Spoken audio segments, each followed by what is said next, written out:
फिर एक बार पीछे, फिर एक बार, अब की बार हमारी निशानी। धन्यवाद।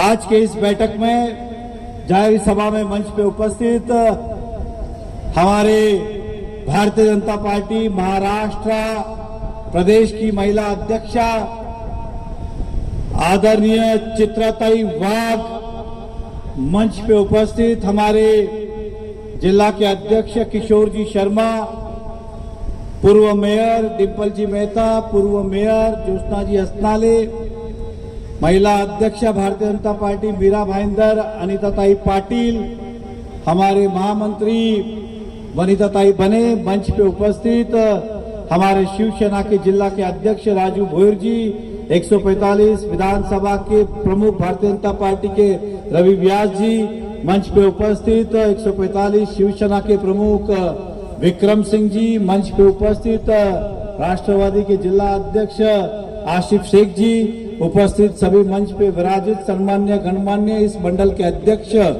अनिल विरानी जी, सभी हमारे नगर सेवक, नगर सेविका, सभी पत्रकार बंधु, सभी भाई बहन, मैं सबसे पहले चित्राताई का मीरा भाईंदर नगरी में स्वागत करता हूं। आपलं स्वागत आहे मीरा भाईंदर मध्ये। हम सब जानते हैं कि 20 तारीख को इस देश में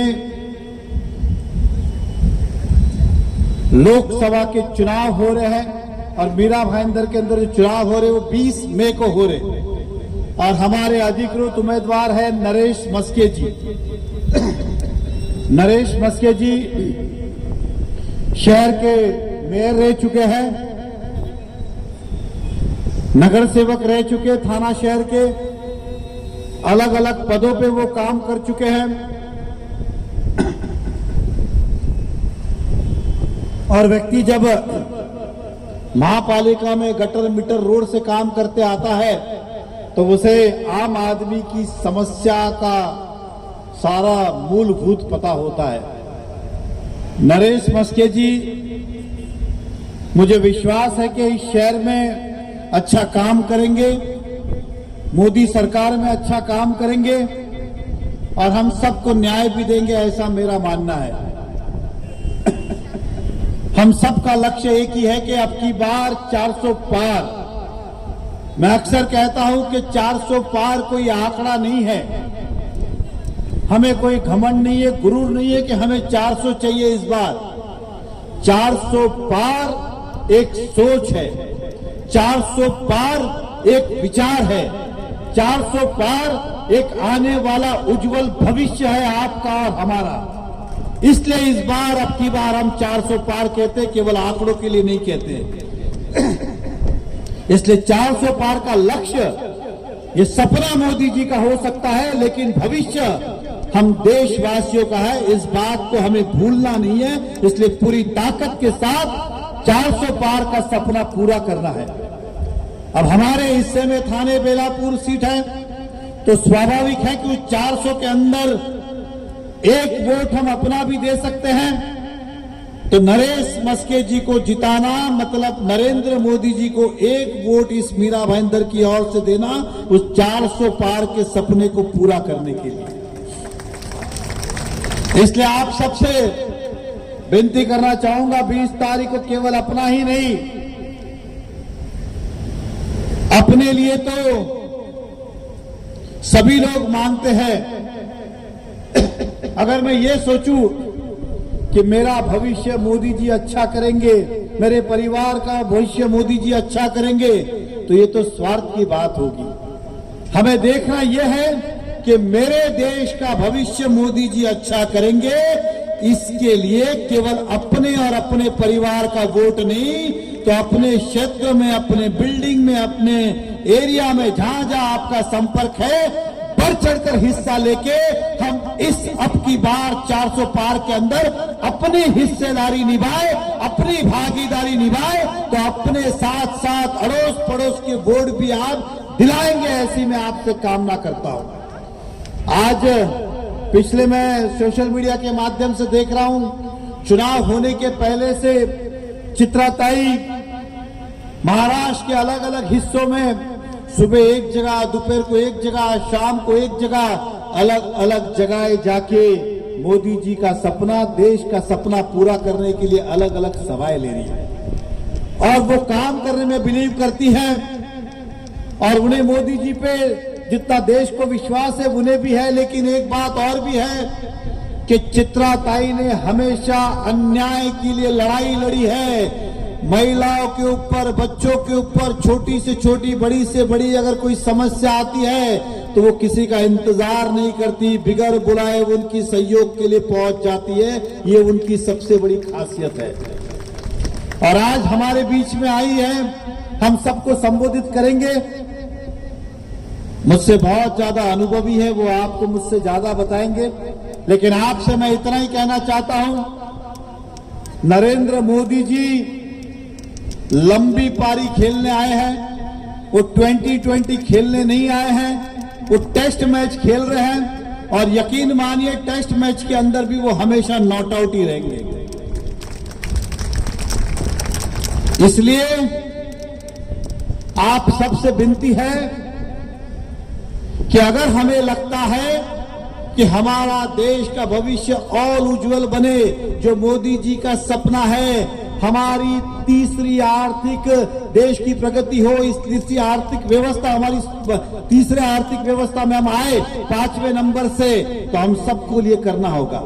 बहुत बार अधिकतर व्यक्ति सोचता है क्या फर्क पड़ता है, हम 7वें में है कि 10वें में है कि दूसरे में। आपको कहना चाहता हूं, जब देश प्रगति करता है, देश तरक्की करता है, तो आम आदमी तक उसका फायदा पहुंचता है, आम व्यक्ति तक उसका फायदा पहुंचता है। चाहे वो मेरा रिक्शा चलाने वाला भाई हो, चाहे फेरी वाला हो, चाहे सामान्य गृहिणी हो, या फिर और कोई छोटा बड़ा व्यापार करने वाला व्यक्ति हो, हर एक को उसका फायदा होता है जब देश प्रगति करता है। जब देश प्रगति करेगा तो आमदनी भी बढ़ेगी और तरक्की भी होगी। नौकरी वाले को पगार में उन्नति होगी, व्यापार वाले को व्यापार में उन्नति होगी, हर क्षेत्र में उन्नति होगी। इसलिए हमें मोदी जी के सपने को बहुत नजदीक से जान के पूरा करना है। हम आतंकवाद की बात करते, इस आतंकवाद को, भारत को अगर आतंकवाद से मुक्त किसी को कराया है तो वो नरेंद्र मोदी जी है। 2 ही बार ऐसा जवाब दिया कि तीसरी बार दुश्मन ने कभी हिम्मत नहीं की। मैं आतंकवाद की बात इसलिए जोड़ रहा हूं, मैं हमेशा कहता हूं देश की बात करने के लिए मोदी जी है, महाराष्ट्र की बात करने के लिए देवेंद्र फडणवीस जी है, चित्राताई है, लेकिन हम आपको मीरा भाईंदर से भी जोड़ने का प्रयास करेंगे। इसी जब आतंकवादियों ने मुंबई पे हमला किया था, जब आतंकवादियों ने मुंबई पे हमला किया था, मैं अपने विशेष तौर पे रिक्शा वाले भाइयों को कहूंगा मेरी आवाज सुने, मैं यहाँ के व्यापारियों को कहूंगा मेरी आवाज सुने। जब मुंबई पे आतंकवादियों ने हमला किया था तब हमारे कई सारे पुलिस अधिकारियों की हत्या की गई, कई हमारे सामान्य नागरिकों की, बेकसूर लोगों की हत्या की गई, और वो था अजमल कसाब।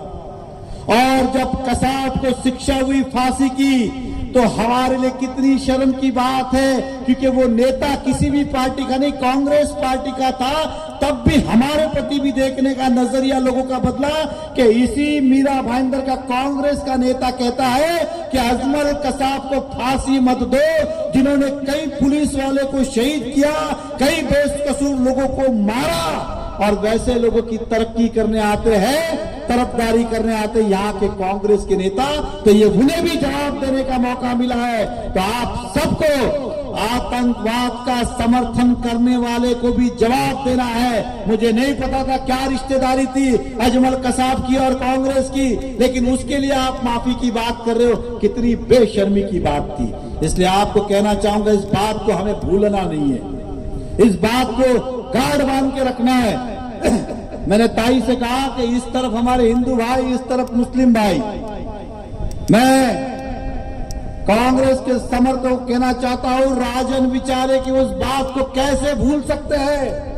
जब रमजान का महीना था, राजन बेचारे जी सांसद थे, लोग रोजा रखते थे, तब इसी राजन बेचारे ने एक मुस्लिम कर्मचारी के रमजान के महीने में जबरदस्ती रोजा होते हुए उसके मुंह में रोटी ठूसने का काम किया था, वो पापी कोई और नहीं, राजन विचारे ही है, इसे भूलना नहीं है। इस बात का भी जवाब देना है। और मैं कांग्रेस के समर्थकों को कहना चाहूंगा, कैसे भूल सकते हैं इस बात को आप? जवाब देने का मौका मिला है इस राजन विचारे को, अब ठूस दीजिए उसके मुंह में जो ठूसता है वो, ताकि भविष्य में ऐसी कोई हरकत ना करे। मैं अपने लोगों को भी कहना चाहता हूं, राजन विचारे ने कोविड जैसे समय के अंदर घर में मुंह छुपा के बैठा था। हमारी मदद तो छोड़िए, किसी को एक व्यक्ति को भी खाना भी नहीं दिया उस व्यक्ति ने। एक भी आपको वीडियो के ऊपर या किसी भी सोशल मीडिया पे उनका फोटो नहीं मिलेगा।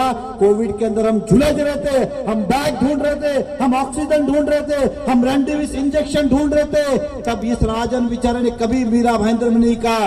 अगर राजन विचारे जी केंद्र से जुड़े हुए थे, वो चाहते तो ज्यादा से ज्यादा इंजेक्शन हमें दिला सकते थे, केंद्र के माध्यम से टैंकर के टैंकर हमें ऑक्सीजन दिला सकते थे, लेकिन वो अपनी रक्षा के लिए घर में बैठा था और हमें हाल पे छोड़ दिया था। भगवान भरोसे ऐसे व्यक्ति को हमें भूलना नहीं है।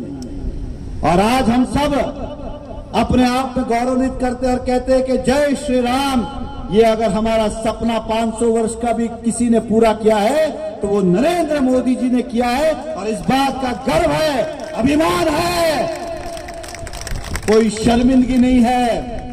हमारे उद्धव ठाकरे जी कभी गर्व लेते, कभी शर्मिंदगी लेते, कभी गर्व लेते, कभी शर्मिंदगी लेते, कभी कहते बाबरी मस्जिद हमने गिराई, कभी कहते हमने नहीं गिराई।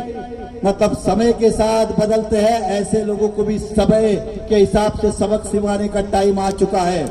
इसलिए भाइयों बहनों, मैं इतना ही कहूंगा कि मोदी जी को वोट करना मतलब मोदी जी को नहीं, अपने आने वाले बच्चों के भविष्य के लिए वोट करने की बराबरी में है। मैं यहाँ पे रिक्शे वाले से भी कहूंगा, मैं यहाँ भी जानता हूँ कुछ लोग हर रिक्शे वाले से दिन का 10 रुपया लेते हैं, हर रिक्शे वाले से दिन का 10 रुपया लेते हैं। आपको विश्वास दिलाता हूं, आने वाले इस चुनाव के बाद ये दादागिरी हम खत्म करके रहेंगे, इस बात का विश्वास दिलाता हूं। मैं सभी रिक्शे वाले से कहूंगा, आप संपर्क करें, हम आपका विश्वास टूटने नहीं देंगे, आपको न्याय दिलाएंगे। और आप भी पूरी ताकत लगाइएगा कि नरेश मस्के जी यहां से जीते और पूर्ण ताकत के साथ जीते। मैं फिर हमारी बहनों का भी दिल से धन्यवाद करता हूं कि इतनी बड़ी संख्या में आप उपस्थित हुए। ये मोदी जी है जिन्होंने 50% महिलाओं को केवल आरक्षण देने की बात नहीं की, तो आरक्षण देने का निर्णय लिया। अब हमें नहीं पता अगली बार या सांसद महिला होगी कि कौन होगा, हमें नहीं पता कि अगले बार विधायक कौन होगा, ये यहाँ से कितनी महिला होगी मुझे नहीं पता, इसमें से कौन सी महिला का मैं प्रचार कर रहा हूँ। चित्रा ताई को भी नहीं पता कि किस महिला के प्रचार के लिए वो आएगी। तर माझ्यासाठी नाही तर स्वतःसाठी तरी मतदान करून घ्या, म्हणजे पुढच्या वेळी तुमची पारी आहे आणि त्यावेळी हा तुमचा भाऊ तुमच्या प्रचारासाठी येईल। क्योंकि महिलाओं को सम्मान देने का किसी ने काम किया तो केवल और केवल नरेंद्र मोदी जी ने किया है। और आज हम सब अपने आप को गौरवान्वित महसूस करते। अगर कांग्रेस को देखें तो 2 गलियों की लड़ाई नहीं रोक सकते। अगर 2 गली में लड़ाई हो रही हो तो कांग्रेस को अगर कहे कि मेरे बच्चों को स्कूल जाना है, एम्बुलेंस जाना है, आप लड़ाई रुकाओ, तब भी वो रुका नहीं पाएंगे। और हमारे देश के प्रधानमंत्री यूक्रेन और रशिया को कहते हैं भैया 2 दिन लड़ाई रोको, हमारे लोगों को वापस लाना है। और अंतर्राष्ट्रीय देश 2 दिन लड़ाई रोकता है कि हमारे भारतवासी आ जाए।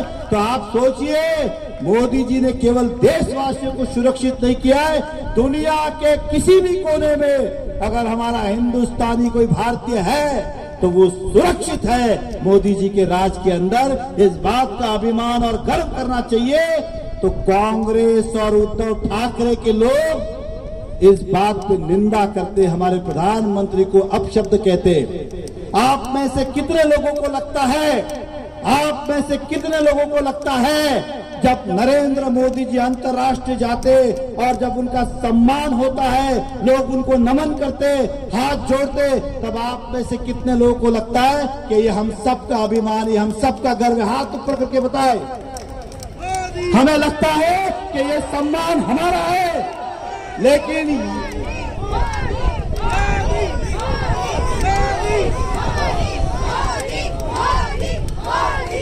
अगर मोदी जी का सम्मान होता है और सम्मान लेने की ताकत रखते हो तो जो मोदी जी को कोसते हैं, गालियां देते, उससे बदला लेने की भी ताकत रखो, क्योंकि मोदी जी को गाली नहीं, आपको हम सबको उन्होंने गाली दी है, हमारी निंदा की है। तो ऐसे लोगों को सबक सिखाने का यही मौका है, चाहे वो उद्धव ठाकरे जी हो, चाहे राहुल गांधी हो, चाहे राजन बिचारे हो, चाहे कांग्रेस के नेता हो। हमारा सम्मान किसी ने बढ़ाया है तो मोदी जी ने बढ़ाया है।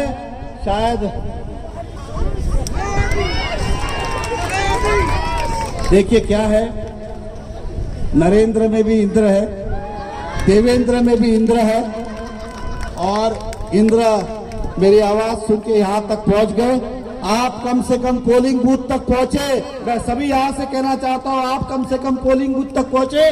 मैं अपने भाषण को विराम देने के पहले फिर एक बार सौगंध खाकर कहिए, कसम लेकर कहिए, आपकी बार, आपकी बार, आपकी बार, आपकी बार, फिर एक बार, फिर एक बार, फिर एक बार, फिर एक बार, हमारी निशानी, हमारी निशानी। धन्यवाद। तो देवेंद्र और नरेंद्र को भूलिएगा नहीं। बहुत बहुत शुभकामनाएं। जय हिंद, जय महाराष्ट्र। बहुत बहुत धन्यवाद।